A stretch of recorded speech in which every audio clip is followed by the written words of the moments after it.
Very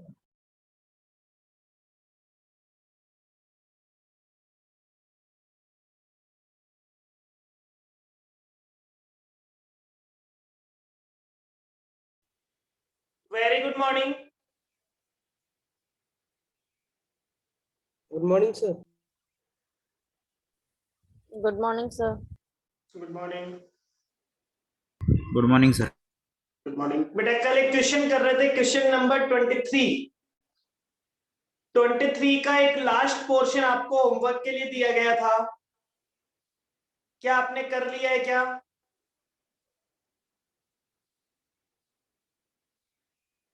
नहीं sir, doubt आ गया। अच्छा ठीक है, बाकी लोग? नहीं हुआ सर। नहीं हुआ। चलिए अभी करते हैं, अभी करते हैं।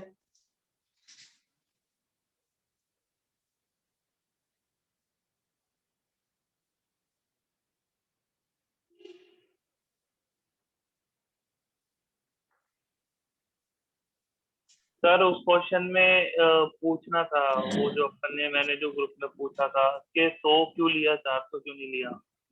क्या सर वहाँ पे अपन ने 100 यूनिट पर आवर लिया था, उसमें हाँ। हमने 400 यूनिट पर आवर क्यों नहीं लिया, ये समझ नहीं आया सर। अच्छा एक बात बताओ बेटा, एक मशीन एक घंटे में कितने यूनिट बना सकती है? 100 यूनिट। अच्छा, और एक मशीन आवर का मतलब एक घंटे में चारों मशीन का होता है या एक मशीन का होता है?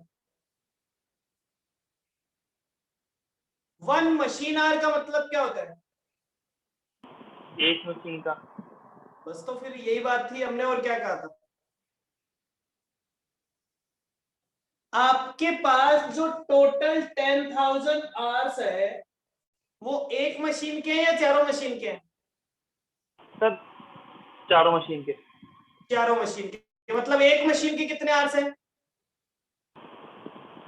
2500। 2500, ठीक है साहब। अब मैं कहता हूं कि मैं वन मशीन आवर से 100 यूनिट बनाता हूं, तो मेरा जो कंट्रीब्यूशन आएगा वो 100 का ही तो आएगा भाई, 400 का क्यों आएगा? 400 अगर मैं यहां लिख देता हूं, अगर मैं यहां 400 लिख देता हूं तो इसका मतलब तो ये 4 मशीन आवर्स हो गए। जी सर। अगर मैं यहां 400 लिख देता हूं तो ये 1 मशीन आवर हो गया या 4 मशीन आवर्स हो जाएंगे? 4 मशीन आवर हो जाएंगे फिर वो। बस तो फिर अगर तुमने इधर वाला वैल्यू चेंज किया तो इधर वाला वैल्यू चेंज क्यों नहीं किया? सर मैंने जब ये क्वेश्चन वापस रीड किया, मैं कैपेसिटी पे चला गया कि एक घंटे में। नहीं, मैंने कल आपको एक सिंपल लाइन में एक बात लिख के कही थी कि आर का मतलब मशीन आर है, एक मशीन आर का आर्स का मतलब एक मशीन आर है, तो मशीन आर का मतलब क्या है भाई? हमने कहा कि एक मशीन एक घंटे, वन मशीन आर का मतलब ही क्या होता है? एक मशीन एक घंटे, यही होता है ना मशीन आर का मतलब। जी सर। भाई हम ऐसे लिख दो पर मशीन आर या लिख दो मशीन आर, मतलब एक ही है।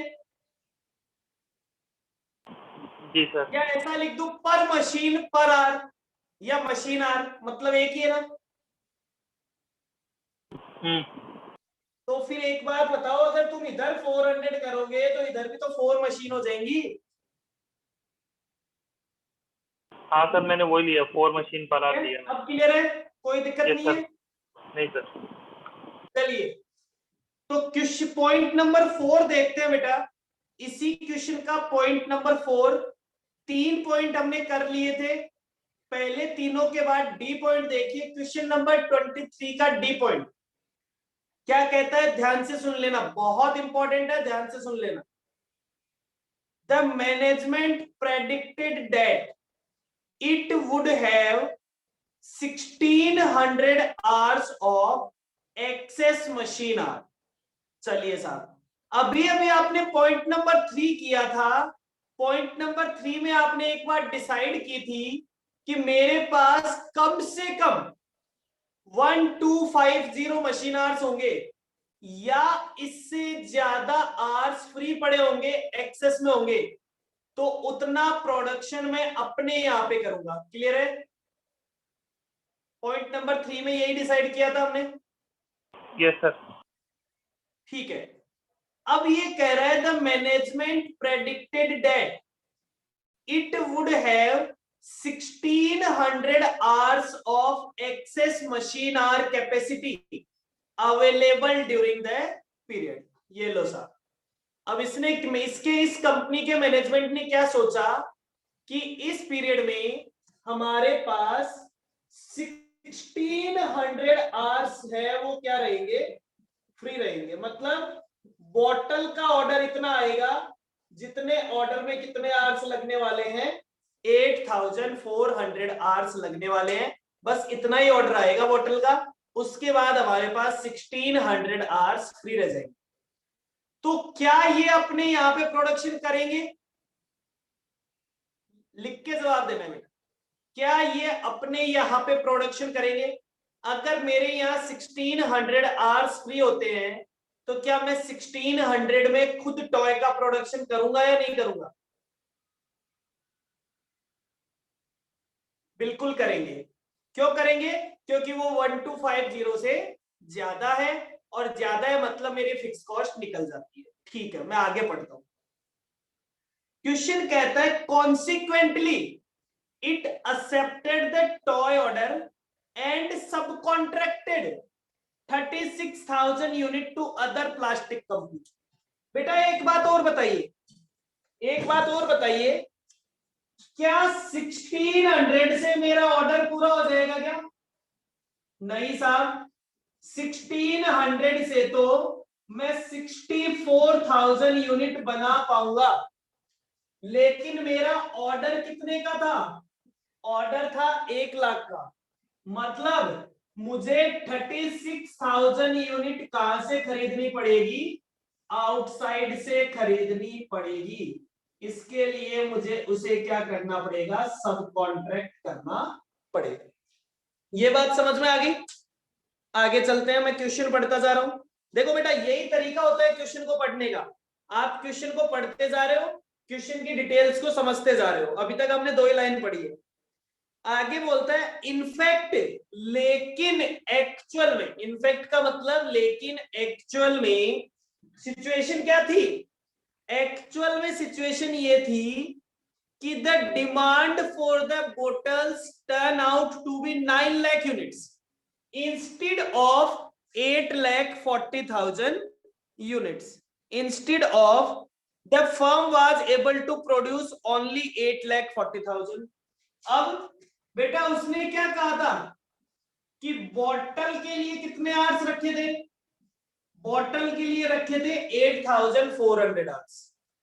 8,400 में कितनी बॉटल बनाई जा सकती थी? 8,40,000।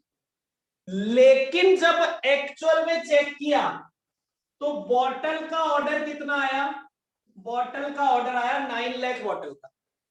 अब 9 लाख में कितने आवर्स लगने चाहिए थे? 9,000 आवर्स लगने चाहिए थे। और अगर मैं 9,000 आवर बॉटल में लगाता, अगर मैं 9,000 आवर बॉटल में लगाता तो मेरे पास कितने आवर्स फ्री बचते? 1,000 आवर्स। तो क्या 1,000 आवर्स में मैं अपने खुद अपने घर पे बनाने का सोचता क्या टॉय को?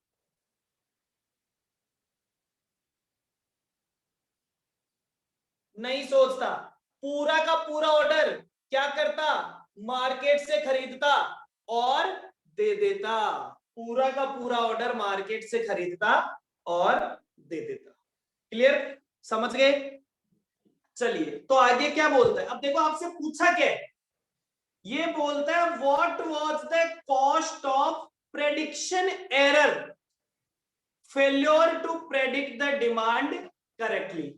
अब ये कहता है साहब दिक्कत किस चीज की हुई? दिक्कत हुई प्रेडिक्शन गलत हो गया। दिक्कत किस बात की हुई बेटा? दिक्कत इस बात की हुई कि कंपनी का प्रेडिक्शन गलत था। तो जो प्रेडिक्शन गलत किया, अगर वो प्रेडिक्शन 8,40,000 की जगह 9 लाख सही कर लेते तो ये दिक्कत नहीं आती। तो उन्होंने कहा प्रेडिक्शन की वजह से आपको कितना नुकसान हुआ है, उस नुकसान का वैल्यू बताइए साहब, कितना नुकसान हो गया। क्या आप बता सकते हैं कैसे करेंगे? क्या कोई मुझे प्रॉपरली बोल के बता सकता है सर कैसे सॉल्यूशन करेंगे?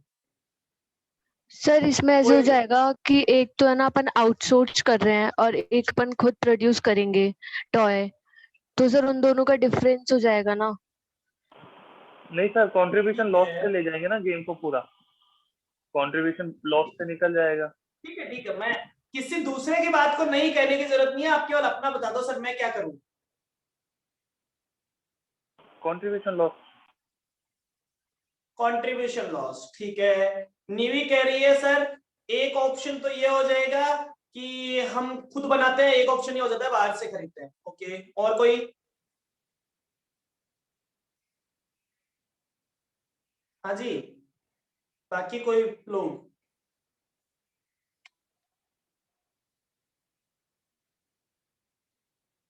बेटा एक बात समझिए, सबसे पहले तो बात करते हैं कि मैंने क्या प्रेडिक्ट किया। ये पूछ रहे हैं कि आपके प्रेडिक्शन की वजह से, आपके गलत प्रेडिक्शन की वजह से आपको कितना नुकसान हो। चलिए, तो मैंने कहा भाई आप मेरे प्रेडिक्शन के हिसाब से प्रॉफिट निकाल लीजिए जो काम मैंने किया है। ये तो था मेरा गलत प्रेडिक्शन। तो गलत प्रेडिक्शन करने से जो डिसीजन लिए गए उससे कितना प्रॉफिट आता है वो निकाल लीजिए। फिर ये बताइए कि अगर प्रेडिक्शन सही होता तो जो डिसीजन लिया जाता उस डिसीजन से कितना प्रॉफिट होता वो निकाल लीजिए। अगर ये दोनों चीजें हम निकाल लेते हैं तो क्या हमें गलत प्रेडिक्शन की वजह से होने वाले नुकसान का पता चल जाएगा? ये सर बट सर मैंने भी तो यही बोला था कि हाँ, तो दोनों का मैंने कब कहा डिफरेंस। आपने गलत बोला? मैंने आपको यही कहा कि दो चीजें, आपने सही जवाब दिए कि एक चीज तो ये है कि हम खुद बनाते हैं और एक ये है कि आप बाहर से बनवाते हैं। लेकिन ये बेटा उस डिसीजन का कॉन्सिक्वेंट है। आप एग्जैक्ट आंसर सही कैसे बोलते? आपने क्या किया, क्वेश्चन के अकॉर्डिंग आंसर दे दिया।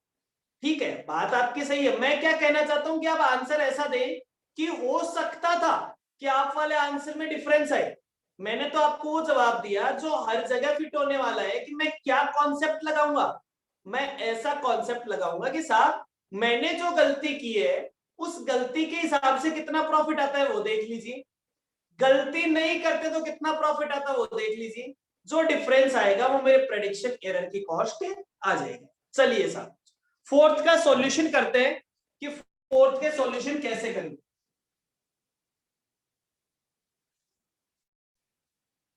Point number 4, point number 4 check करते हैं। पॉइंट नंबर 4 में हमने कहा कि profit as per prediction, prediction के हिसाब से प्रॉफिट कितना होता। तो मैंने कहा बता दीजिए बेटा प्रेडिक्शन के हिसाब से। सबसे पहले तो मैं बात कर लेता हूं बॉटल की। प्रेडिक्शन के हिसाब से मैंने 8,40,000 मतलब 8,400 आवर्स बॉटल बनाने में लगाए होंगे। 1 आवर में मैं 100 बॉटल बनाता हूं मतलब मैंने 8,40,000 बॉटल बनाई होगी। और 8,40,000 बॉटल पे 0.30 पैसे के हिसाब से मैंने कितना कंट्रीब्यूशन कमाया होगा, जल्दी से बता दीजिए।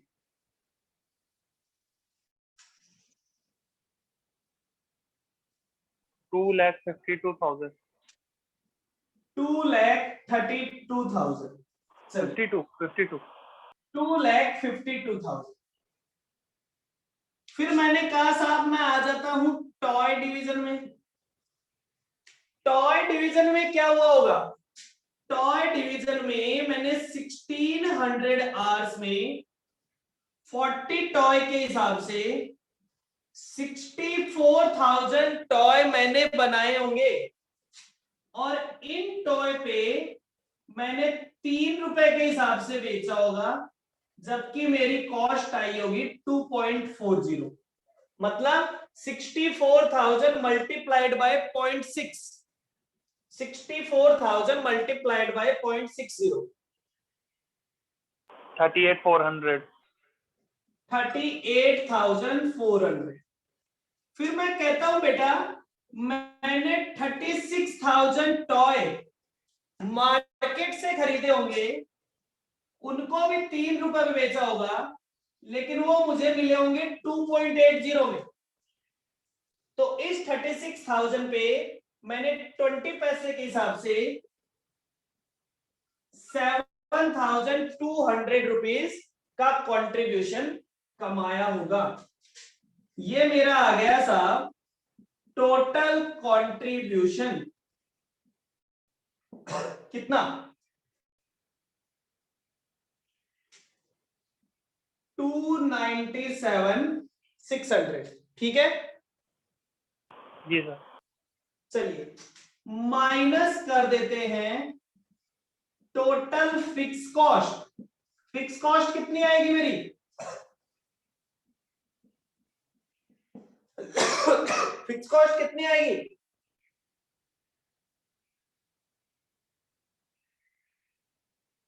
जल्दी से बताइए। 2,20,000। 20,000, क्योंकि 2 लाख तो पहले से लगती थी। अगर मैं अपने यहाँ पे प्रोडक्शन करूंगा तो मुझे मोल्ड बनाना पड़ेगा, मोल्ड की कॉस्ट आएगी 20,000, तो टोटल हो गया 2,20,000। तो मेरा प्रॉफिट कितना हो जाएगा? प्रॉफिट हो जाएगा 77,600। क्लियर है साहब? ये तो पहला ऑप्शन था। डन? इतनी बात क्लियर है क्या सभी को? कोई कंफ्यूजन तो नहीं है? अब बात कर लेते हैं बेटा, एक्चुअल में क्या हुआ। एक्चुअल में क्या हुआ? एक्चुअल में देखिए, अगर एक्चुअल सिचुएशन के हिसाब से डिसीजन लिया जाता तो हम क्या बनाते? हम 9 लाख बॉटल बनाते और 9 लाख बॉटल पे 0.30 के हिसाब से कमाते, तो 2,70,000 रुपीज तो हम ये वाले कमाते। प्लस क्या टॉय बनाते या नहीं बनाते? हम तो बिल्कुल भी नहीं बनाते, क्योंकि 9 लाख बॉटल बनाने में 9,000 आवर्स लग जाते, और अगर 9,000 आवर्स लग जाते तो हमारे पास केवल 1,000 आवर बचता, और 1,000 आवर बचता तो साहब हम कुछ नहीं कर सकते, हमें पूरा का पूरा बाहर से खरीदना पड़ता, क्योंकि 1250 से कम अगर हमारे पास टाइम होता है तो हम खुद प्रोडक्शन नहीं करते। तो पूरे के पूरे 1 लाख टॉय हम मार्केट से खरीदते, उस पे हम कितना कमाते? 3 माइनस 2.80, कितने रुपए कमाते? 20,000 रुपए। तो ये मेरा आ जाता साहब total contribution 2,90,000 minus fix cost. बेटा इस बार फिक्स कॉस्ट कितनी आएगी? जब आपने कोई भी प्रोडक्शन नहीं करना, एक यूनिट भी अपने यहां नहीं बनानी, तो क्या आप मोल्ड खुद का बनाओगे? क्या नहीं बनाएंगे। तो हमारी फिक्स कॉस्ट कितनी रहती? 2 लाख रुपीज। तो हमारा प्रॉफिट कितना हो जाता? 90,000। तो आप कह सकते हैं loss due to prediction error. Prediction error की वजह से कितना लॉस हुआ? 90,000 माइनस 77,600, 12,400 रुपीज का। क्लियर है सभी को? डेट इज 23 का 4th पॉइंट। ये पूरा आंसर है 23 के 4th पॉइंट का। किसी को कोई भी कंफ्यूजन है तो मुझे अभी बता दीजिए बेटा, और वरना नोट कर लीजिए फटाफट से।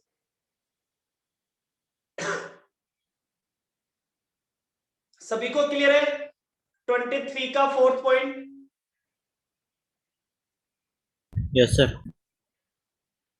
ओके, तो ये था आपका बेटा कंप्लीट क्वेश्चन नंबर 23।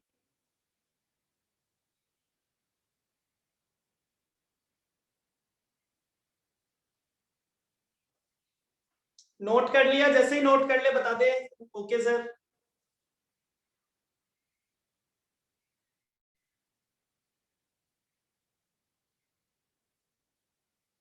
विकास डन सर, ओके। बाकी लोग भी बताए बेटा।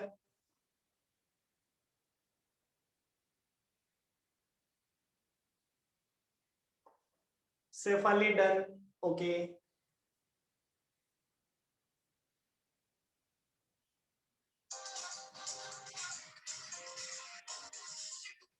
एक सेकंड वेट कीजिए बेटा।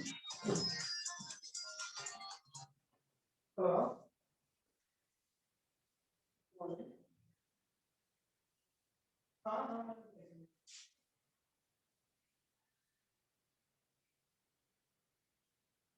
हाँ, फाइनल की टाइमिंग जो है सुबह 9 से लेके 2 तक। हाँ 2 से 3 बजे।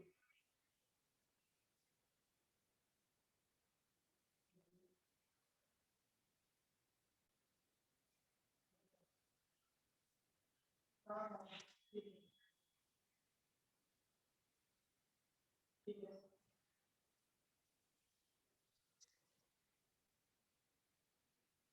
ठीक है ठीक। आज आप 2 से 3 लेने वाले हैं।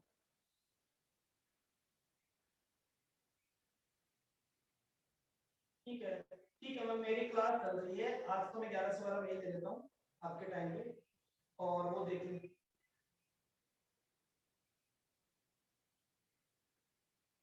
ठीक है मैम, मेरी क्लास चल रही है, मैं क्लास।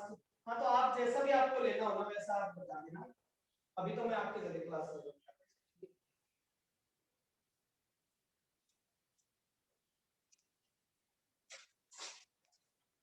हाँ जी बेटा,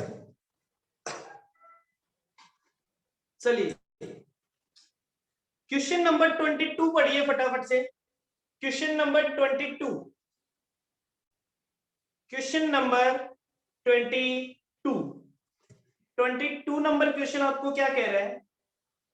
एक कंपनी मैन्युफैक्चरिंग एग्रीकल्चर ट्रैक्टर, एक कंपनी एग्रीकल्चर ट्रैक्टर बनाती है।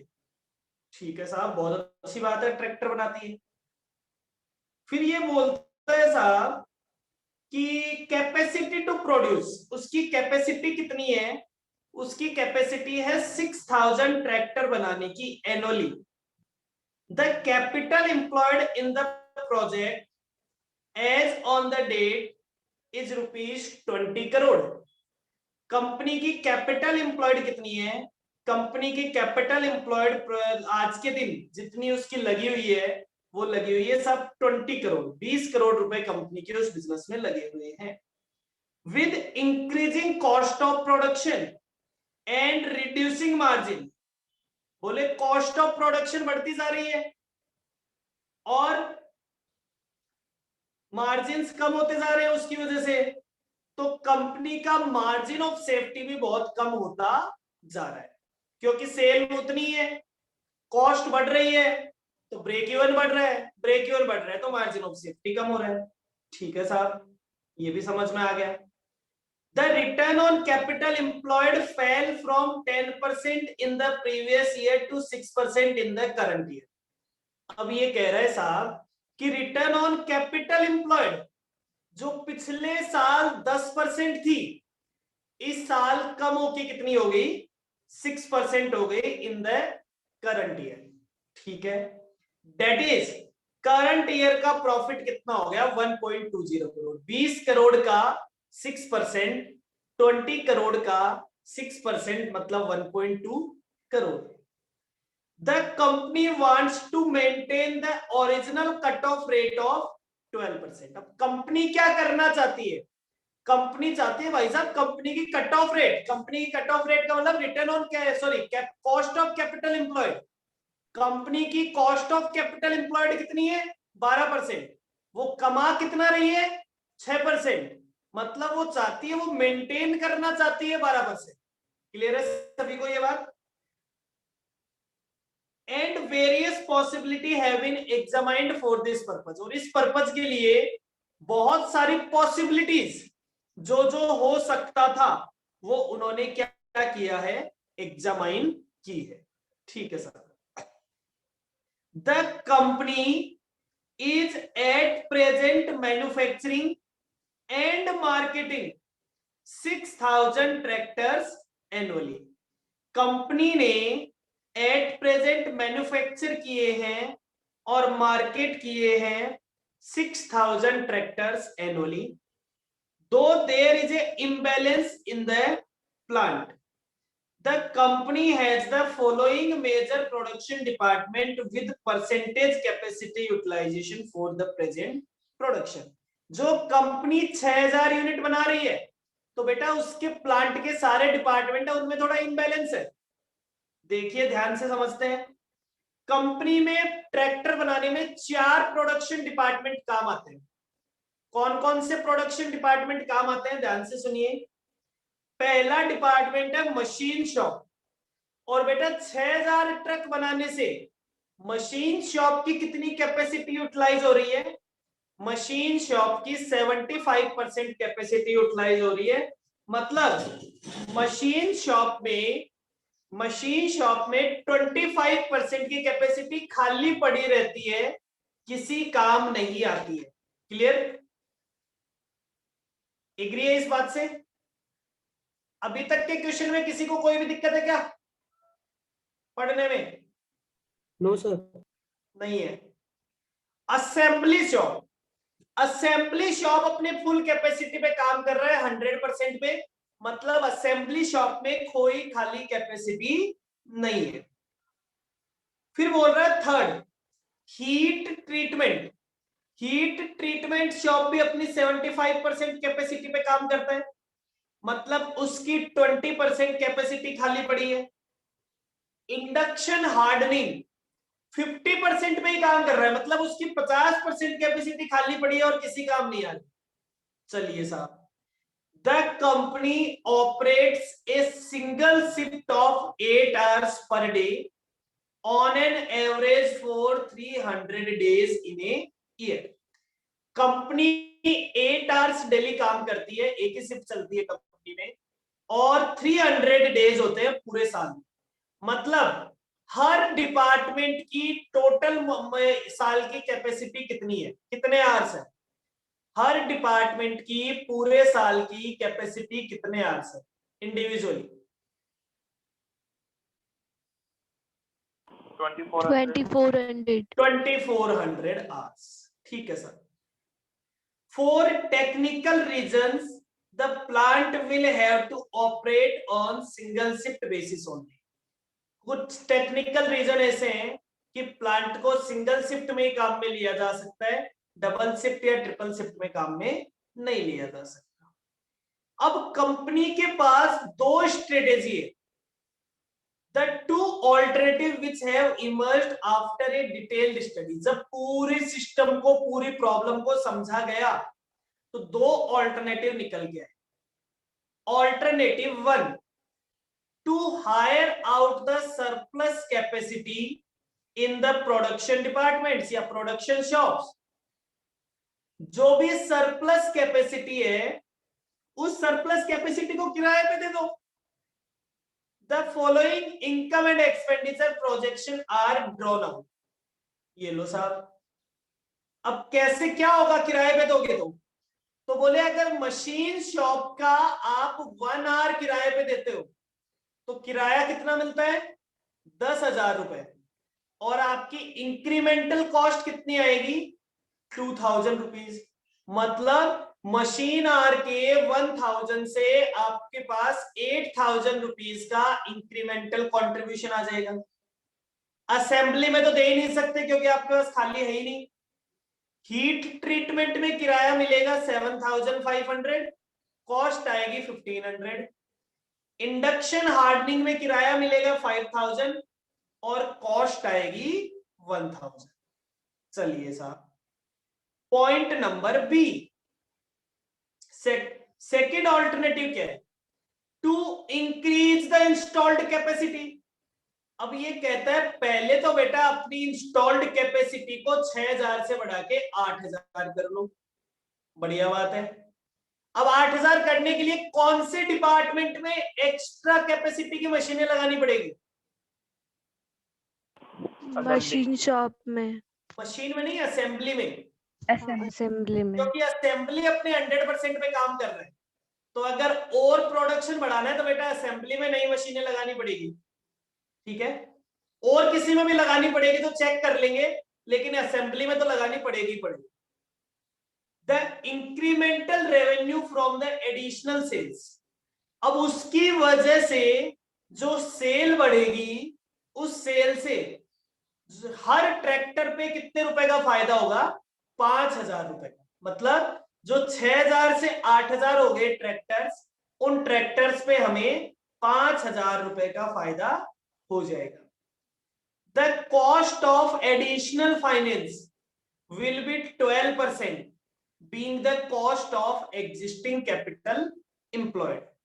फिर ये कह रहे हैं साहब कि एग्जिस्टिंग कैपिटल, जो और कैपिटल लाए हो, the cost of additional finance will be 12%, the cost of existing capital in addition। तो जो और आपने पैसा लगाया उस पर भी वही कॉस्ट ऑफ कैपिटल लगेगी जो एग्जिस्टिंग कैपिटल एम्प्लॉयड पे लग रही थी, 12%। In addition tax benefit on an average 1% का आपको अपने इन्वेस्टमेंट पे डेप्रिसिएशन का टैक्स बेनिफिट भी होगा, मतलब ये फायदा होगा। अब क्वेश्चन आपको क्या कर रहे हैं? To work out the profit, that is average rate of return of two alternatives। अच्छा बेटा मुझे एक बात और बताइए, ये जो सेकंड ऑल्टरनेटिव है, इस सेकंड ऑल्टरनेटिव में अगर 8,000 यूनिट करने के बाद भी किसी डिपार्टमेंट में खाली टाइम बच जाता है, तो उस खाली टाइम को किराए पे देंगे क्या?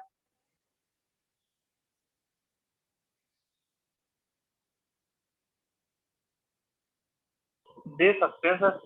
देंगे, बिल्कुल देंगे भैया। हमें प्रॉफिट कैलकुलेट करना है।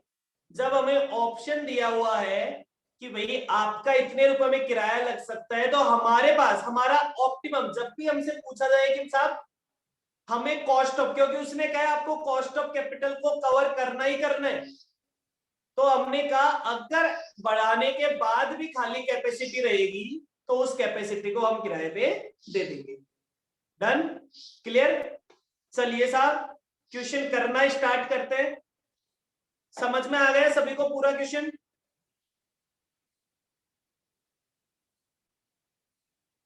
Yes sir. चलिए, तो सबसे पहले प्रॉफिटेबिलिटी निकालते हैं ऑप्शन नंबर 1 की। प्रॉफिटेबिलिटी निकालते हैं ऑप्शन नंबर 1 की। चलिए,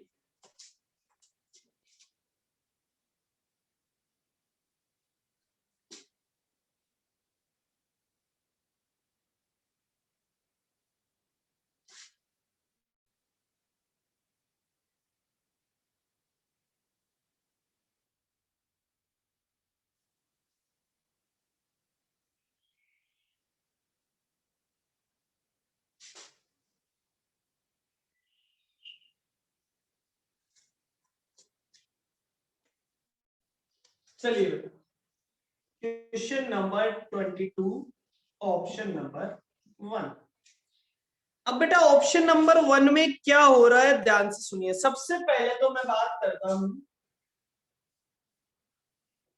टोटल कैपेसिटी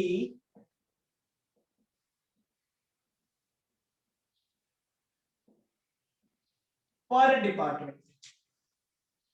हर डिपार्टमेंट की टोटल कैपेसिटी कितनी होगी? तो टोटल कैपेसिटी होगी बेटा 8 hours multiplied by 300, that is 2400 machine our. ये लीजिए। अब इतने आवर्स अगर हमारी कैपेसिटी है तो फिर हम कहते हैं साहब सरप्लस कैपेसिटी।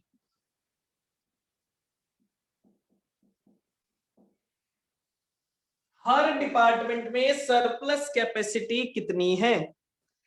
सबसे पहले बात करते हैं मशीन शॉप की। मशीन शॉप कितनी कैपेसिटी है साहब? 2400 में 25% इनके पास सरप्लस कैपेसिटी है। 2400 में 25% इनके पास सरप्लस कैपेसिटी है, मतलब 600 आवर्स की सरप्लस कैपेसिटी है। असेंबली में कोई सरप्लस नहीं है। उसके बाद हीट ट्रीटमेंट,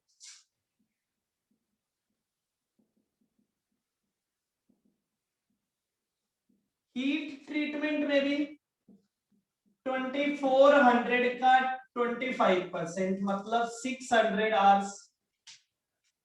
हीट ट्रीटमेंट के बाद इंडक्शन हार्डनिंग,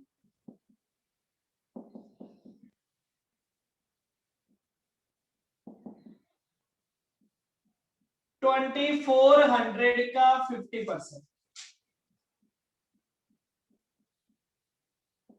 1200 आवर्स। क्लियर है सभी को?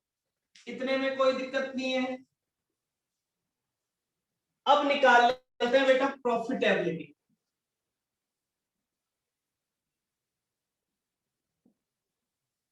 प्रॉफिटेबिलिटी कितना प्रॉफिट आ रहा है?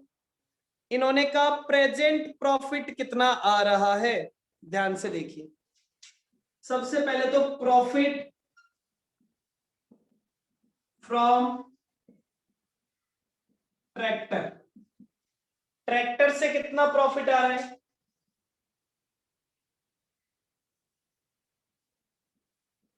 $1.20 करोड़, या मैं ऐसे लिख देता हूं 120 लाख। ठीक है साहब, ऐसे ही लिख दो आपने 120 लाख। ठीक है साहब। अब आगे कहते हैं साहब from profit from higher charges. Higher charges से कितना प्रॉफिट आएगा? तो हायर चार्जेस सबसे पहले कौन से होंगे? Machine hours. कितने मशीन आवर्स एक्सेस में है? 600 मशीन आवर्स एक्सेस में है। कितने रुपए मिलते हैं साहब? 10,000 मिलते हैं, उसमें से 2,000 खर्च हो जाते हैं। तो 8,000 मल्टीप्लाइड बाय 600, 8,000 मल्टीप्लाइड बाय 600 कितने हो गए? 48 लाख। 48 लाख। फिर ये कहता है मशीन आवर्स के बाद हीट ट्रीटमेंट, इसके भी 600 आवर्स है। 7,500 मिलते हैं 1,500 का खर्चा होने के बाद। तो कितना पैसा मिल जाएगा?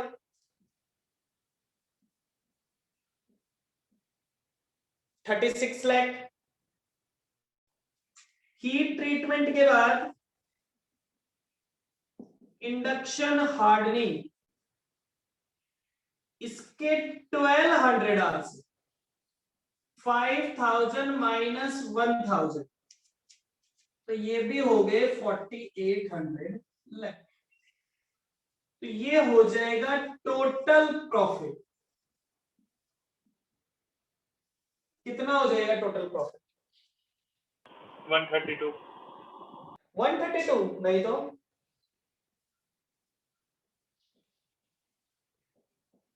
252 लाख। अरे ट्रैक्टर बनाना बंद थोड़ी ना कर देंगे। हाँ सर, वो कैलकुलेशन किया। तो टोटल प्रॉफिट कितना हो जाएगा? 252 लाख।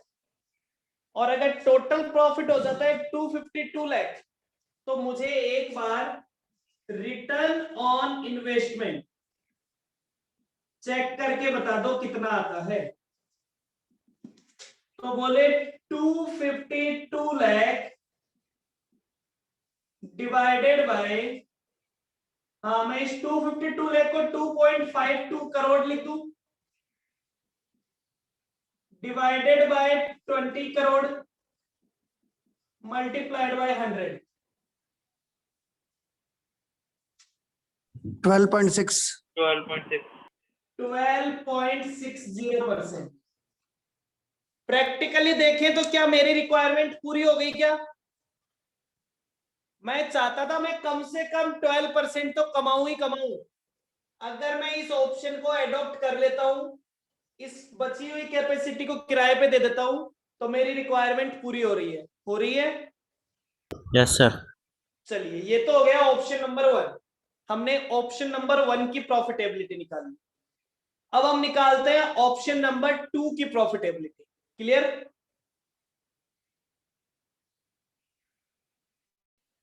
ऑप्शन नंबर 1 में किसी को कोई दिक्कत है तो मुझे अभी बता दीजिए।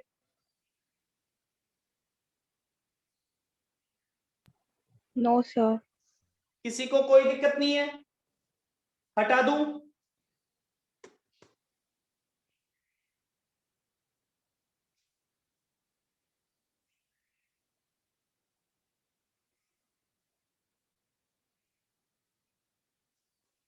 चलिए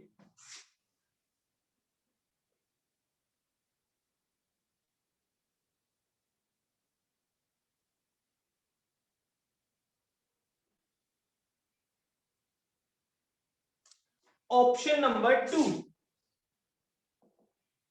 अब ऑप्शन नंबर 2 में क्या कहता है सर? ऑप्शन नंबर 2 में ये कहता है इंक्रीज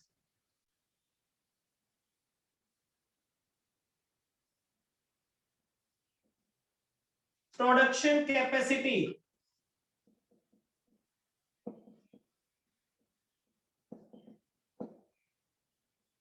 बाय 2000 ट्रैक्टर। 2000 ट्रैक्टर से बढ़ा दीजिए या से 8000 ट्रैक्टर कर दीजिए। ठीक है, पहले 6000 थी, 2000 से इंक्रीज कर देंगे तो अब कितनी हो जाएगी? 8000 ट्रैक्टर हो जाएगी। डन?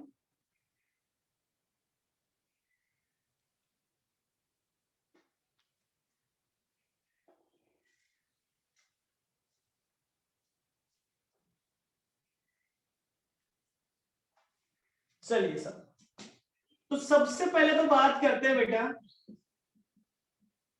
मशीन शॉप की। मशीन शॉप बेटा, मशीन शॉप जब 75% पे काम करता था तो 6000 ट्रैक्टर बनते थे। अब वो 8000 ट्रैक्टर बनाना चाहता है तो उसकी कितनी कैपेसिटी यूटिलाइज हो जाएगी? 100. 100%। ये लो सर, इसको मैं गलत लिख दिया, मैं यहां लिख देता हूं 75% अपॉन 6000 मल्टीप्लाइड बाय 8000। तो अब इसकी 100% कैपेसिटी यूटिलाइज हो जाएगी। असेंबली शॉप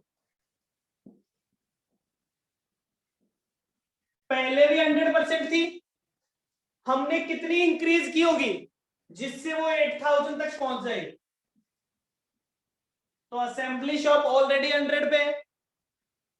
असेंबली शॉप की बात आता है हीट ट्रीटमेंट। हीट ट्रीटमेंट पहले 75% पे काम करता था जब 6000 ट्रैक्टर बनाए जाते थे। अब 8000 बनाए जाएंगे तो ये भी कितने परसेंट पे काम करने लग जाएगा? 100% पे। इसके बाद आता है इंडक्शन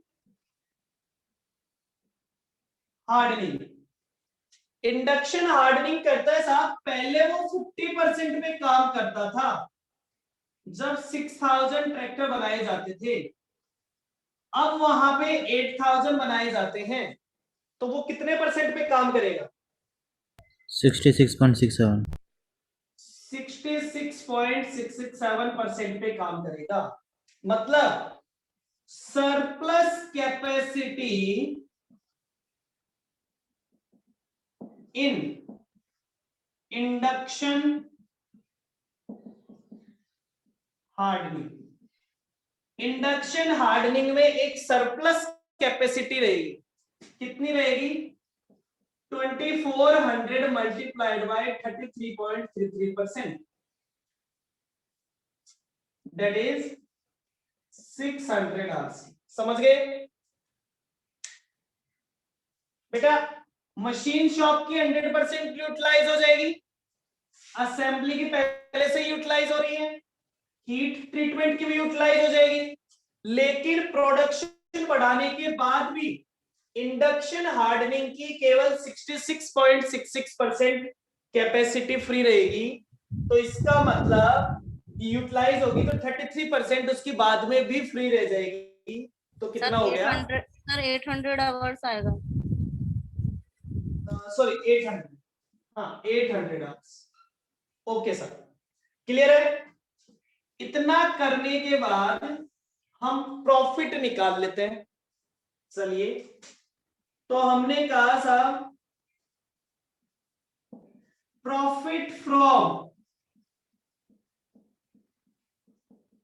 6000 ट्रैक्टर्स, 6000 ट्रैक्टर से कितना प्रॉफिट हो रहा था?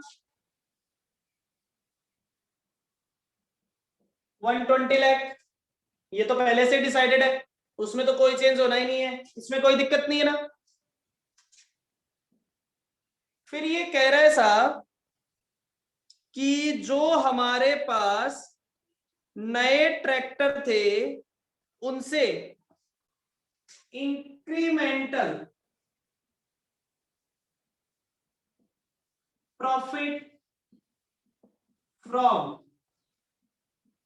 2000 ट्रैक्टर, इन 2000 ट्रैक्टर से कितना प्रॉफिट आएगा? 2000 मल्टीप्लाइड बाय 5000। एक ट्रैक्टर से 5000 आ रहा है, तो 2000 ट्रैक्टर से कितना आएगा?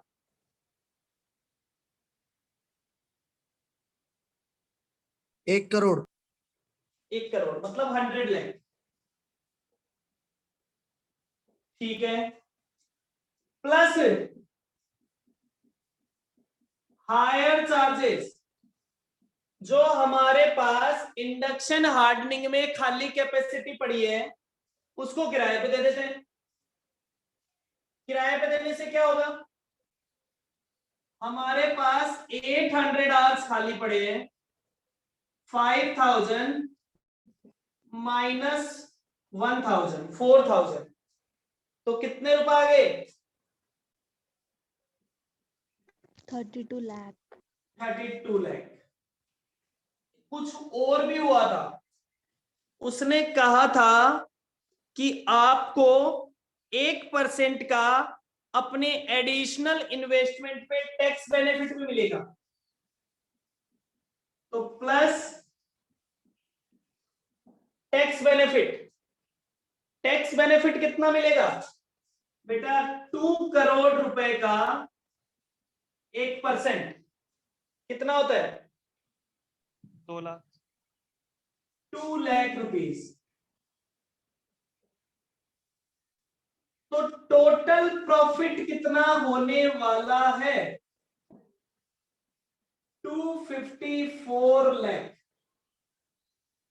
क्या आप मुझे बता सकते हैं कौन सा ऑप्शन बढ़िया है, ऑप्शन नंबर 1 या ऑप्शन नंबर 2?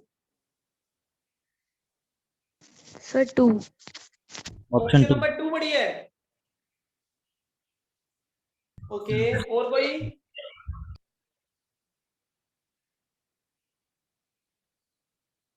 हाँ जी, और कोई बताएगा?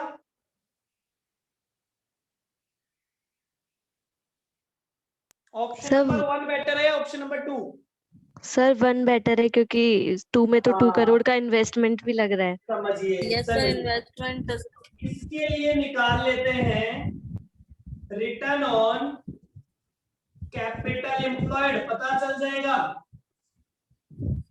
पिछली बार 2.52 करोड़ कमाए थे, इस बार 2.54 करोड़ लगाए, लेकिन पिछले बार 20 करोड़ लगा के कमाए थे, इस बार 22 करोड़ लगा के कमाए। कितना परसेंट आता है?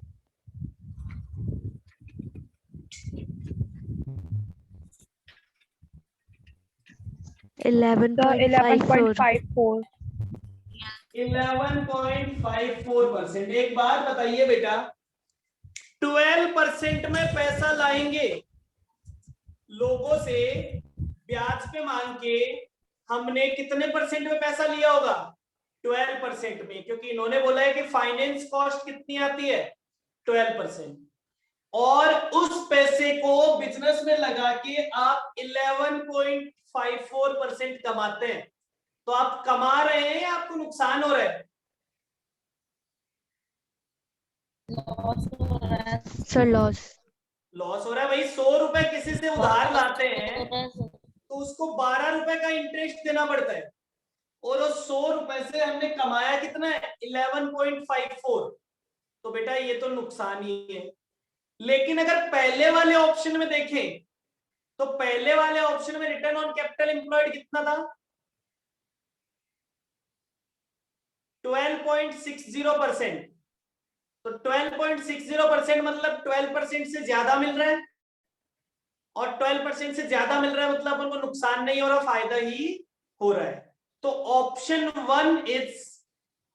One is accepted because it gives higher profit and profit more than 12%। देखो बेटा, ऐसा भी हो सकता था, यहां पे मिल रहा है 11.54, दूसरे वाले में मिल रहा होता है 11.7, तो वो भी 12% से कम ही होता। तो हम कहते हैं कि भैया दोनों ही ऑप्शन में आपको अपनी कैपिटल एम्प्लॉयड तो पूरी नहीं हो पाएगी, ठीक है, लेकिन उसमें 12% से ज्यादा मिल रहा है, तो हम कहते हैं वो ऑप्शन हमारे लिए एक्चुअल में क्या है? प्रॉफिटेबल है। तो अब आंसर क्या दोगे?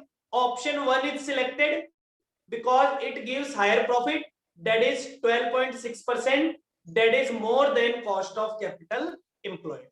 ओके,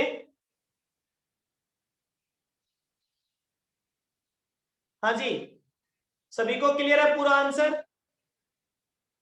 जी सर। किसी को कोई कंफ्यूजन नहीं है? पक्का?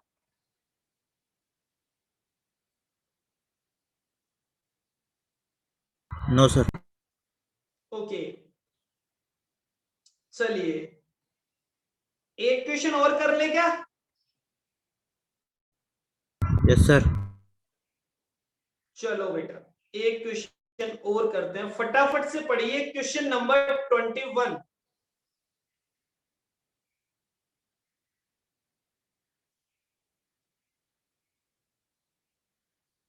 Question number 21। आपके पास 2 मिनट है पूरा क्वेश्चन पढ़ने के लिए। कोई ये नोट कर रहा है तो ये नोट कर ले, उसके बाद पढ़ ले। पूरा क्वेश्चन फटाफट से रीड आउट कीजिए 2 मिनट, ठीक है? ओके।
कर लिया बेटा question number 21 read out. Question number 21 Yes, sir. देखिए क्वेश्चन क्या कह रहा है। A review made by the top management of sweet and struggle limited company which makes only one product. The result of the first quarter of the year revealed the following. First quarter की detail देखी जाए तो वो इस तरह से है। Sales इन units, sales इन units कितनी सेल्स है? 10,000 यूनिट। अगर लॉस है 10,000 यूनिट नहीं है बेटा, वो अभी नहीं है, लॉ की क्लास अभी नहीं है, या तो 1 to 2 में लेगी या फिर 2 to 3 ले पाएगी। उनके थोड़े से आज हेल्थ इश्यूज है, एक्चुअली उनकी फैमिली में उनके मदर फादर की तबीयत खराब है, तो वो आफ्टरनून में ले पाएंगे, या तो 1 to 2 ले लेंगे या 2 to 3 ले लेंगे। ओके चलिए।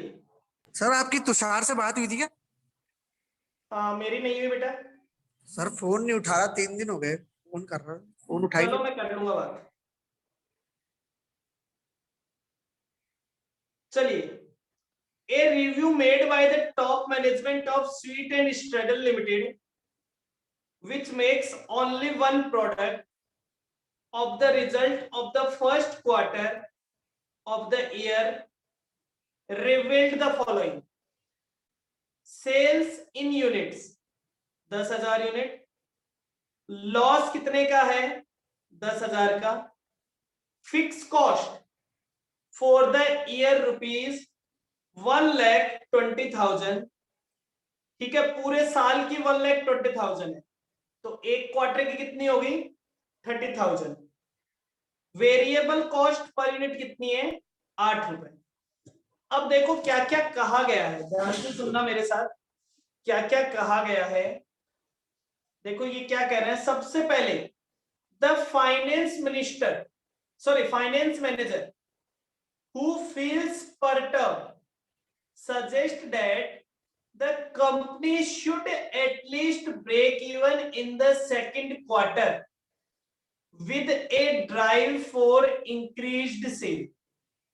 Towards this, company should introduce better packing which will increase the cost by 50 पैसा per unit. देखो कंपनी के फाइनेंस मैनेजर ने क्या कहा कि भैया ये सिचुएशन बहुत खराब है कि हम लॉस में हैं, हमें कम से कम ब्रेक इवन पे तो आना ही पड़ेगा, और ब्रेक इवन पे आने के लिए हमें नंबर ऑफ यूनिट्स की सेल बढ़ानी पड़ेगी। और उसके लिए क्या करना पड़ेगा? वो सेल कैसे बढ़ेगी? मैं कहता हूं आप अपनी पैकिंग सुधार दीजिए, मतलब पैकिंग पे 50 पैसा पर यूनिट एक्स्ट्रा खर्च कीजिए, आपकी सेल इतनी बढ़ जाएगी कि हम एटलीस्ट ब्रेक इवन पॉइंट पे तो पहुंच ही जाएंगे। क्लियर है ये बात? समझ में आ गया फाइनेंस मिनिस्टर का कंटेंशन?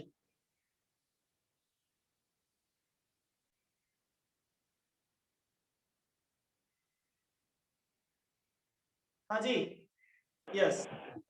आगे चलते हैं। फिर उसी कंपनी में सेल्स मैनेजर भी है।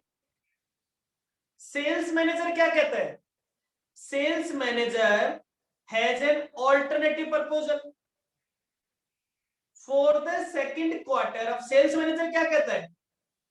Additional sales promotion expense can be increased to the extent of ₹5,000। वो कहता है कुछ करने की जरूरत नहीं है, 5,000 के एडवर्टीजमेंट मतलब सेल्स प्रमोशन एक्स्ट्रा कर दीजिए। आप कितने रुपए में पहुंच जाएंगे? आपकी सेल इतनी बढ़ जाएगी जिससे 5,000 का प्रॉफिट हो जाए। मतलब आपकी सेल जो आज 10,000 यूनिट है वो इतनी बढ़ जाएगी कि आपका प्रॉफिट कितना हो जाएगा? 5,000 हो जाएगा। ठीक है साहब, ये भी बहुत बढ़िया बात है। फिर बोल रहे हैं the product production manager feels otherwise, लेकिन प्रोडक्शन मैनेजर तो कुछ और ही सोचता है। To improve the demand, the selling price per unit has to be reduced. वो कहता है साहब डिमांड बढ़ाने के लिए सेलिंग प्राइस को 3% से कम कर दीजिए, उससे आपका सेल्स वॉल्यूम इतना बढ़ जाएगा जिससे कि आपको 4000 का प्रॉफिट हो। अब आप कंपनी के मैनेजिंग डायरेक्टर हैं, आपने एक कॉस्ट अकाउंटेंट से पूछा कि तीनों प्रपोजल को इवेल्युएट करके बताओ and calculate the additional sales volume that would require in each case in order to help him the decision। सबसे पहले तो ये बताओ बेटा तीनों में से सबसे अच्छा ऑप्शन कौन सा है? आप मुझे बताइए तीनों में से सबसे अच्छा ऑप्शन कौन सा है?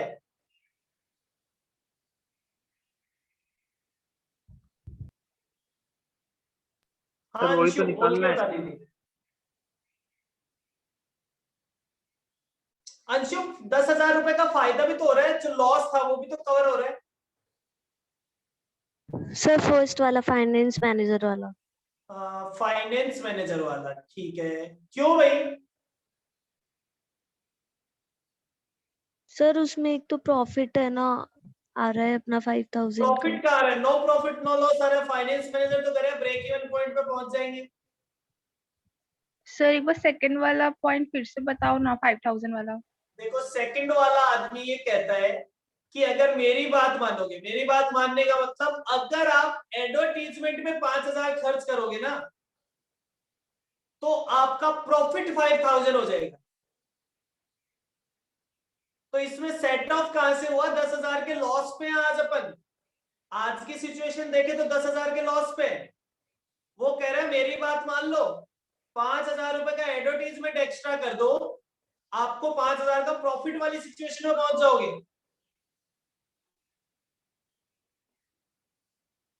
हाँ जी बताइए, और कोई? सभी के पास ऑप्शन है, कोई भी जवाब देना चाहे दे सकता है। सर सेल्स आज हमारे पास सेल्स मैनेजर का हाँ, बोलिए। सेल्स मैनेजर का प्रपोजल ज्यादा अच्छा है फिर तो। सेकंड वाला? Yes sir. अच्छा ठीक है। क्यों? क्योंकि उसमें 5,000 का प्रॉफिट आ रहा है। सर कॉस्ट भी लग रही है लेकिन प्रॉफिट भी आएगा नहीं, उसमें। कॉस्ट तो देखो सभी में लग रही है। एक हाँ। जना कहता है कि पैकिंग की कॉस्ट बढ़ा दीजिए, तो कॉस्ट तो वहां भी लग रही है, पर यूनिट भी 50 पैसे लग रहे हैं। तो सोचो अगर 10,000 यूनिट तो प्रेजेंट में ही सेल कर रहे हैं, तो 10,000 पे 50 पैसे तो 5,000 तो सीधे सीधे ही लग गए, फिर और एडिशनल बचेंगे उन पे भी लगेंगे। दूसरा वाला आदमी कह रहा है कि 5,000 सीधे खर्च कर दीजिए। तीसरा आदमी कह रहा है कि सेलिंग प्राइस को कम कर दीजिए। यस सर, तो सेलिंग प्राइस कम हो जाएगी तो फिर और कम हो जाएगा तो ना। उससे भी कॉस्ट आ रही है। एक सेकंड रुक जाइए बेटा, एक सेकंड। ओके।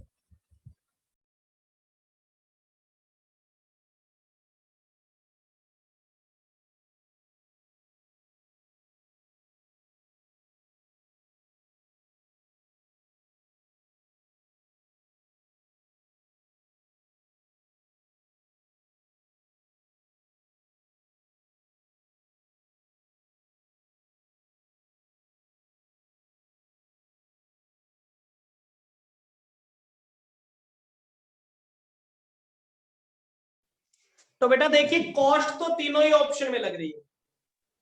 अब बात आती है कि तीनों ऑप्शन में प्रॉफिट कितना आ रहा है। तो फाइनेंस में मैनेजर तो कहता है साहब ब्रेक इवन पे पहुंच जाओगे, कुछ नहीं कमाओगे, मेरी बात मानोगे तो ब्रेक इवन पे पहुंच जाओगे। सेल्स मैनेजर कह रहा है मेरी बात मानोगे तो 5,000 कमाओगे। 5000 कैसे सर? 10,000 ना। नहीं कमाओगे तो 5 ना, कॉस्ट तो सब में ही लग रही है, मैं कॉस्ट को तो काउंट ही नहीं कर रहा ना, कॉस्ट तो सभी में लग रही है। तो जो भी कॉस्ट लग रही है वो लेवल बता रहा है। भाई पहला आदमी कह रहा है कि मेरे जितनी कॉस्ट खर्च करोगे तो ब्रेक इवन पे जाओगे। दूसरा आदमी कह रहा है कि मेरी वाली कॉस्ट खर्च करोगे तो आपका प्रॉफिट 5,000 रुपए हो जाएगा। ठीक है, प्रॉफिट का अमाउंट 5,000, प्रॉफिट 5,000 होने का मतलब कॉस्ट पहले माइनस हो चुकी है। ठीक है, क्लियर है? Yes sir. फिर तीसरा आदमी कह रहा है साहब मेरी बात मान लो, मेरी बात मानोगे तो 4000 कमाओगे। तो अब बताओ हमें किसकी बात माननी चाहिए? Sales manager. Sales manager. वाह बहुत बढ़िया। बस अच्छा, एक सर, बात बताओ मुझे, क्या इतनी इंफॉर्मेशन पे डिसीजन लिया जा सकता है क्या?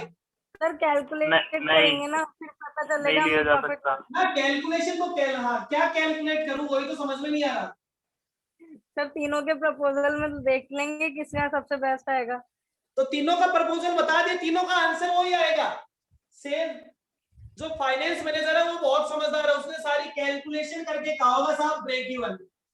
सेल्स मैनेजर ने सब कुछ सेट करके पूरी कैलकुलेशन दी होगी, ऐसे थोड़ी ना कह दिया 5000 अपने एमडी को रिपोर्ट करना है। तो उसने कहा होगा देखो मेरी बात मानोगे तो प्रॉफिट आ रहा है 5000। फिर तीसरा कहता है मेरी बात मानोगे तो चेक कर लो प्रॉफिट आ रहा है 4000। ये प्रॉफिट है। अब बताओ किसकी बात मानी जाए? 5000। 5000 डिसीजन दे दे। सर अगर ऐसे ही देख के इन्होंने भी दिमाग तो नहीं लगाया नहीं होगा सर, ऐसे 5,000 देख के नहीं, मैं तो पूछ रहा हूँ क्या इतनी इंफॉर्मेशन में डिसीजन दिया जा सकता है क्या? अगर नहीं। ऐसे ही डिसीजन देना होता तो फिर तो क्वेश्चन ही नहीं बनता, एक थ्योरेटिकल एक लाइन में आंसर खत्म। हाँ भाई, और कोई? शुभम, विकास, सिद्धि? सर मेरे को तो समझ नहीं आ रहा क्या ही बोलूं। अरे जो चल रही है वो क्लास पढ़ ले तो ज्यादा बढ़िया नहीं हो क्या?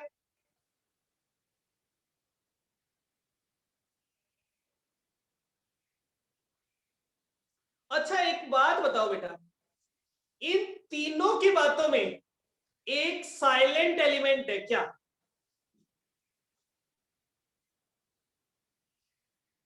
Number of in unit. हाँ, number of unit. Number of unit. ये तीनों कह रहे हैं सेल बढ़ जाएगी, ये तीनों कह रहे हैं हमारी बात मानोगे तो सेल बढ़ जाएगी। मतलब चलो मैं कहता हूं, ये कहते हैं प्रेजेंट सेल है 10,000 यूनिट। साहब फाइनेंस मैनेजर कहता है मेरी बात मानोगे तो ये सेल बढ़ के हो जाएगी। अब ये मैं अपने मन से लिख रहा हूं, ये मैं अपने मन से लिख रहा हूं, ये आई नहीं है। ये कहता है मेरी बात मानोगे तो सेल बढ़ के हो जाएगी 15,000 यूनिट। ये कहता है साहब मेरी बात मानोगे, मतलब इसने जो अपनी कैलकुलेशन की है ना वो 15,000 मानते हुए की है। इसने सोचा कि मेरी बात मान लेंगे तो सेल बढ़ के 15,000 यूनिट हो जाएगी, और 15,000 यूनिट हो जाएगी तो हम ब्रेक इवन पे आ जाएंगे। फिर इसने कहा सेल्स मैनेजर ने, इसने कहा साहब मेरी बात मान लोगे, तो ये सोच रहा है सेल बढ़ गई, ये सोच रहा है जो अपनी डेटा लाया है, ये अपना डेटा जो लाया वो लाया है कि मेरी बात मानोगे तो 20,000 यूनिट की सेल हो जाएगी, और 20,000 यूनिट की सेल हो जाएगी तो प्रॉफिट हो जाएगा 15,000। फिर ये भी लाया है अपना, ये क्या कह रहा है? ये कह रहा है मेरी बात मानोगे तो 18,000 रुपए, 18,000 यूनिट की सेल हो जाएगी और प्रॉफिट हो जाएगा 4,000। अब बताइए इस डेटा को देख के कि किसका डिसीजन सबसे बढ़िया है?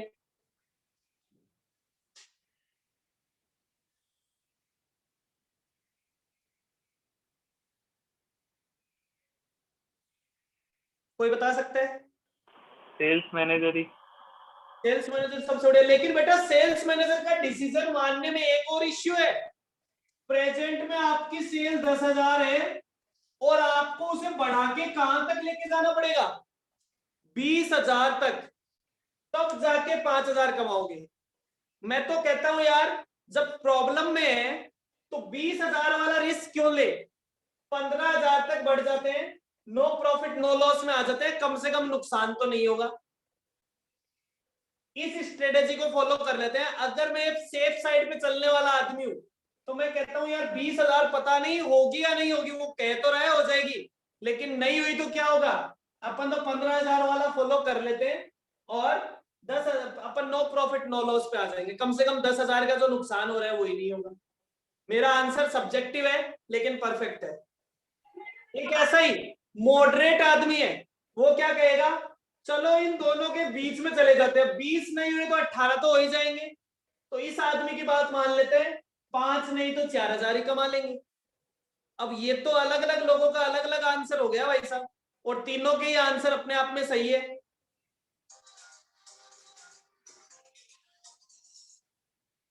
तीनों के ही आंसर अपने आप में सही है, फिर बताइए प्रॉब्लम है ना। लेकिन एक बात बताओ, अगर मैं कहूं कि इन तीनों की यूनिट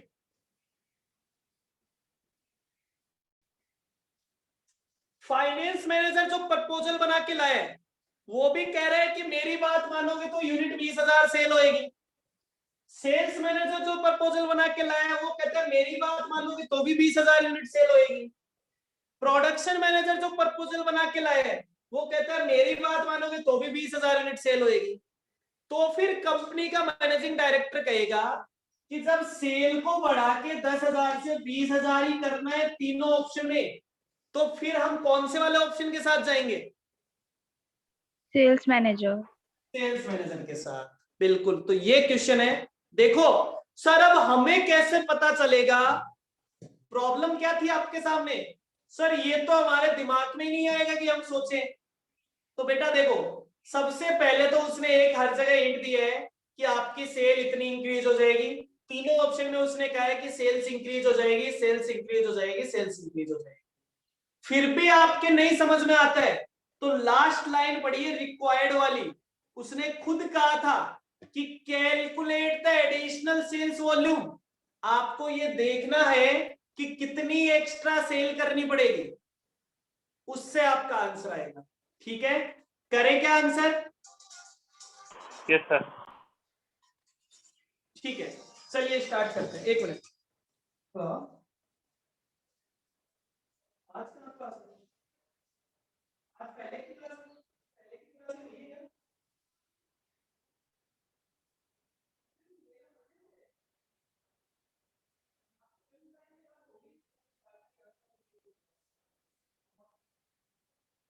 हाँ, वो मंडे से सैटरडे तक एक्स्ट्रा। ओके, चलिए साहब, तो अब करते हैं इस क्वेश्चन को।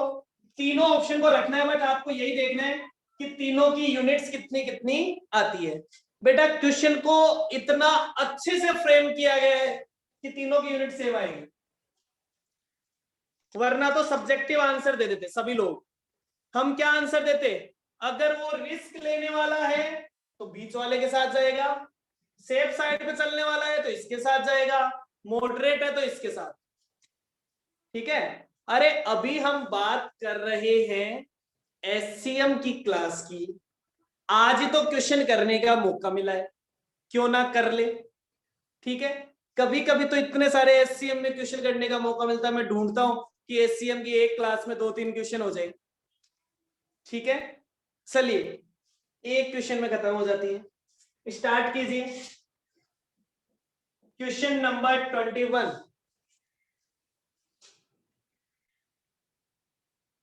Question number 21। मिस्टर आर्य, अभी अपन एससीएम की क्लास में हैं, आपका सारा ध्यान एससीएम की क्लास पे होना चाहिए। ठीक है, चलिए साहब हम निकालते हैं calculation of units sold in each option. Her option में कितनी यूनिट सेल करनी पड़ेगी? 3 लोगों ने कहा है, एक फाइनेंस मैनेजर, एक है सेल्स मैनेजर और एक है प्रोडक्शन मैनेजर। सबसे पहले कहा जाता है, हमें क्या क्या डिटेल दी हुई थी? हमें डिटेल दी हुई थी, ठीक है साहब। सबसे पहले हम लिखते हैं सेल्स यूनिट, फिर आ जाता है सेल्स।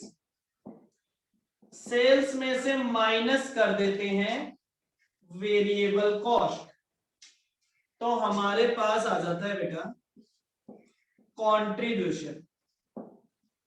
कंट्रीब्यूशन में से माइनस कर देते हैं फिक्स कॉस्ट, तो हमारे पास आ जाता है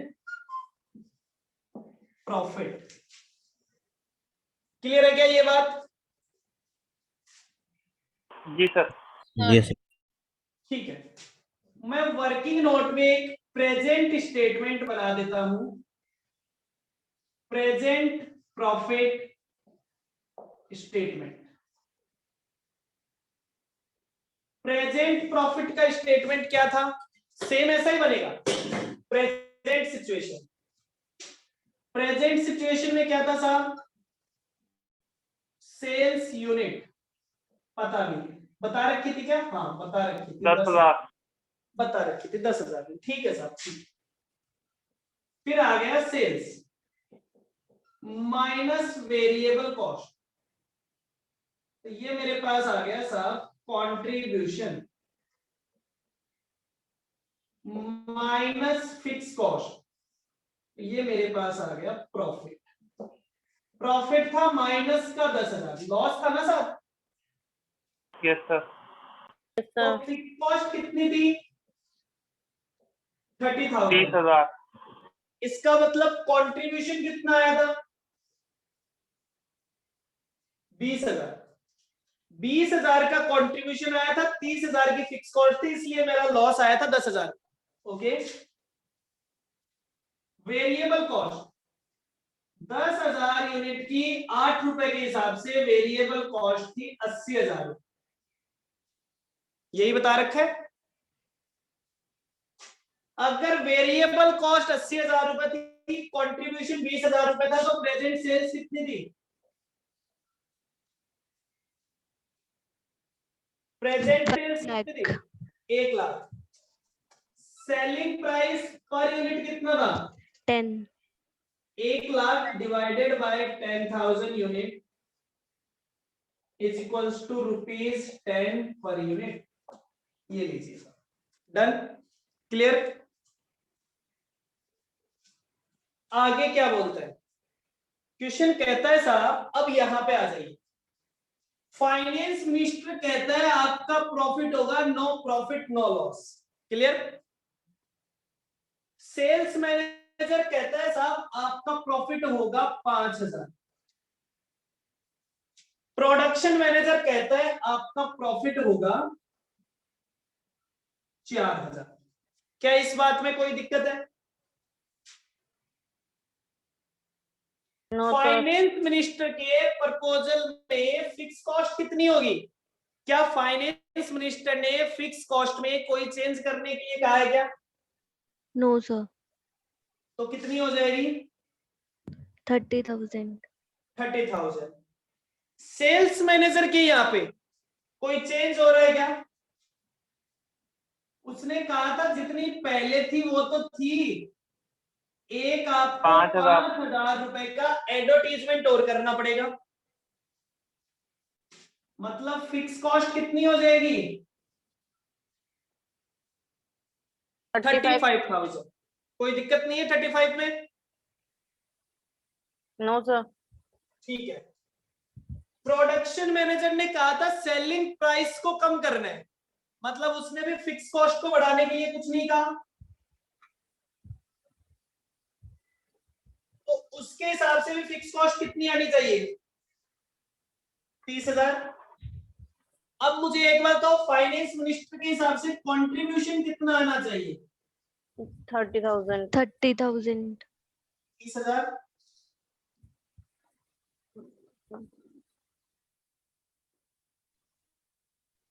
इसके हिसाब से कितना आना चाहिए? 40,000। 40,000। तब जाके काम होगा। और इसके हिसाब से कितना आना चाहिए? 34,000। क्लियर है क्या साहब? यहां तक किसी को कोई कंफ्यूजन है तो मुझे अभी बता देना। No sir. ठीक है। अब एक बात बताइए कि जो फाइनेंस मैनेजर है उसके हिसाब से वेरिएबल कॉस्ट पर यूनिट कितनी आएगी? 8.50। सर कितनी आ जाएगी? 8.50। 8.50। क्यों आ जाएगी बेटा? देखो पहले 8 रुपए थी प्लस 0.50 हर यूनिट पे पैकिंग का और खर्च हो जाएगा, तो कितनी आ जाएगी 8.50। ठीक है साहब, तो एक बात बताओ 8.50 की वेरिएबल कॉस्ट आ गई। अब क्या करें, variable cost per unit 8.50, selling price per unit कितनी थी 10 rupees. 10 10 रुपीज। 10 रुपीज। तो कितनी नंबर ऑफ यूनिट सेल करनी पड़ेगी, नंबर ऑफ यूनिट कैसे निकाले, नंबर ऑफ यूनिट 20,000 आएगा. बोले 30,000 का कंट्रीब्यूशन आया है और एक यूनिट का कंट्रीब्यूशन क्या है 1.5। ये 1.5 कैसे है 10 माइनस 8.5, तो कितनी यूनिट आ गई 20,000 यूनिट। तो देख लीजिए सेल कितनी हो जाएगी 20,000 यूनिट, वेरिएबल कॉस्ट कितनी हो जाएगी 20,000 से मल्टीप्लाई कर दीजिए 1,70,000, सेल्स कितनी हो जाएगी 2 लाख रुपए। क्लियर है साहब, फाइनेंस मैनेजर वाला पोर्शन सबको कंप्लीट है, क्लियर है, किसी को कोई दिक्कत है तो मुझे बता दीजिए। सर ये वेरिएबल कॉस्ट वाला ये 0.50 वाला वेरिएबल कॉस्ट सुन लीजिए बेटा, पहले 8 रुपए की वेरिएबल कॉस्ट लगती थी, फिर उसने कहा कि आपको हर यूनिट की पैकिंग में 50 पैसे एक्स्ट्रा खर्च करने पड़ेंगे, मतलब मेरा एक खर्चा बढ़ जाएगा पर यूनिट 50 पैसे का। तो जो पहले 8 रुपए पर यूनिट का खर्चा आ रहा था अब 8 रुपए 50 पैसे का आएगा। Yes sir. ठीक है, डन डन। ठीक है, अब सेल प्राइस है बेटा 10 रुपए, वेरिएबल कॉस्ट है 8 रुपए 50 पैसे, तो फिर कंट्रीब्यूशन कितना हो जाएगा 1 रुपए 50 पैसे पर यूनिट का। आप कहते हो मेरा टोटल कंट्रीब्यूशन आ रहा है 30,000, तो बेटा कितनी यूनिट बेच रहे हो इसका मतलब आप 20,000 यूनिट बेच रहे हो। क्लियर, चलिए फिर आ जाते हैं यहां पे। सेल्स मैनेजर ने कहा था, सेल्स मैनेजर ने क्या कहा था, वेरिएबल कॉस्ट में कोई चेंज नहीं करूंगा। तो बेटा अगर वेरिएबल कॉस्ट में कोई चेंज नहीं करोगे तो आप कहते हो मेरा कंट्रीब्यूशन आ रहा है 40,000, टोटल कंट्रीब्यूशन 10 रुपए में बेच रहा हूं, वेरिएबल कॉस्ट आ रही है 8 रुपए, इसका मतलब मैं कितनी यूनिट सेल कर रहा हूं, ये भी कितनी यूनिट सेल कर रहे हैं 20,000 यूनिट, तो यहां भी लिख देते हैं 20,000। 20,000 यूनिट 10 रुपए के हिसाब से मतलब 2 लाख रुपए, 8 रुपए के हिसाब से 20,000 की कॉस्ट 1,60,000, तो कंट्रीब्यूशन आ गया 40,000। फिर आगे तीसरे वाले में, तीसरा वाला कहता है साहब मेरा कंट्रीब्यूशन है 34,000, मैं ना तो वेरिएबल कॉस्ट बढ़ा रहा हूं, मैं ना ही फिक्स कॉस्ट बढ़ा रहा हूं, लेकिन मैं अपने सेलिंग प्राइस को 3% से कम कर रहा हूं। तो सेलिंग प्राइस 3% कम करने का मतलब 10 माइनस 3% 9.70 माइनस 8, तो ये आ जाएगा 1.70। तो इसकी भी कितनी यूनिट हो गई 20,000 यूनिट, ये लीजिए 20,000 यूनिट 9.7 के हिसाब से 1,94,000, वेरिएबल कॉस्ट 1,60 ही रहेगी, तो ये लीजिए साहब। अब मुझे ये बताइए कि तीनों में से सबसे बढ़िया ऑप्शन कौन सा है, ये भी कहता है 20,000 बेचनी पड़ेगी, ये भी कहता है 20 बेचनी पड़ेगी, ये भी कहता है सेल्स मैनेजर वाला, तो सेल्स मैनेजर, तो हम कहेंगे साहब best alternative is sales manager's proposal with highest profit at same level of sales with other proposal। तो ये कह रहा है कि साहब इसका सेल्स का लेवल तो अदर प्रपोजल्स के साथ सेम है लेकिन प्रॉफिट ज्यादा है, तो फिर हम किसके साथ जाएंगे? सेल्स मैनेजर के साथ जाएंगे। क्लियर है सभी को? Yes sir. Okay, done. Yes sir. ठीक है सर, कुछ होमवर्क भी दे दें? Yes sir. सर क्वेश्चन आपने नंबर क्वेश्चन 19। नंबर सर आपने क्वेश्चन नंबर 6 करवाया था, उसका सेकंड पार्ट नहीं आया। क्वेश्चन नंबर 6 कराया था मैंने। नो सर, होमवर्क दिया था। हाँ, होमवर्क दिया हुआ है ना, जो होमवर्क दिए हुए हैं उनके सारे मैं बताऊंगा बेटा, सबके सॉल्यूशन बताऊंगा, ठीक है ना? Okay sir. हाँ, मैं आपको इसलिए टाइम दे रहा हूँ, दोबारा दोबारा ट्राई करते हैं। सर एक बार ये जो बेस्ट अल्टरनेटिव की वाली लाइन है रिपीट कर दो सर। देखो ये लिखा हुआ है, best alternative is sales manager proposal. क्यों बेस्ट प्रपोजल है? विद हाईएस्ट प्रॉफिट, क्योंकि उसका प्रॉफिट हाईएस्ट है। लेकिन हाईएस्ट से क्या फर्क पड़ता है? At the same level of sales with other proposals, कि साहब उसकी सेल्स की जो यूनिट है वो तो सारे ऑप्शन से सेम है लेकिन उसका profit highest. Okay okay sir. चलिए, तो बेटा एक तो होमवर्क है क्वेश्चन नंबर 19, ठीक है?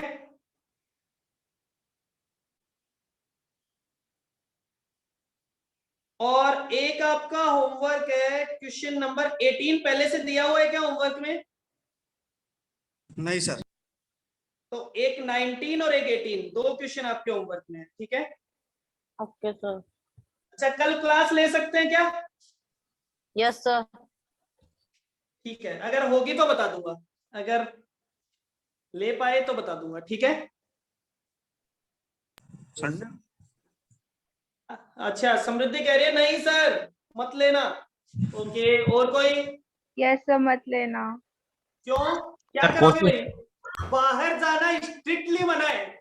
नहीं सर, बाहर जाएंगे नहीं। हाँ सर, अंदर ही क्या रहेंगे। करोगे? होमवर्क करना है सर। सर सर essentials के लिए तो सर जाना कोशिश पड़ता है। करना कि ना ही लो। अच्छा, मतलब सर हम तो बाहर जाएंगे। बाहर नहीं जाएंगे सर, पर संडे बख्श दो सर प्लीज। अच्छा ठीक है, चलिए। हाँ सर। अच्छा एक काम, चलो ठीक है। हाँ, अब बात रही लॉ की क्लास की। हाँ सर। अगर लॉ की क्लास 1 to 2 होती है, अगर लॉ की क्लास मैम 1 to 2 लेती है, तब तो आज आपकी CFR की क्लास नहीं है। अगर मैम क्लास लेती है 2 to 3, तो फिर CFR की क्लास भी है, ठीक है? क्योंकि वो 1 आवर आप सिंपली वेस्ट करेंगे वरना, ठीक है? तो अगर मैम क्लास लेती है 2 to 3, तब तो क्लास है CFR की। अगर मैम 1 to 2 ले लेती है तो फिर CFR की क्लास नहीं है, ठीक है? अभी आपके पास हाफ आवर है, आप आराम से अपना ब्रेक ले सकते हैं। मुझे पता है आप पिछले 2.5 आवर से पढ़ रहे हैं, आप हाफ आवर का आराम से ब्रेक ले सकते हैं, ठीक है साहब? किसी को कोई दिक्कत है तो मुझे बता दीजिए। No sir.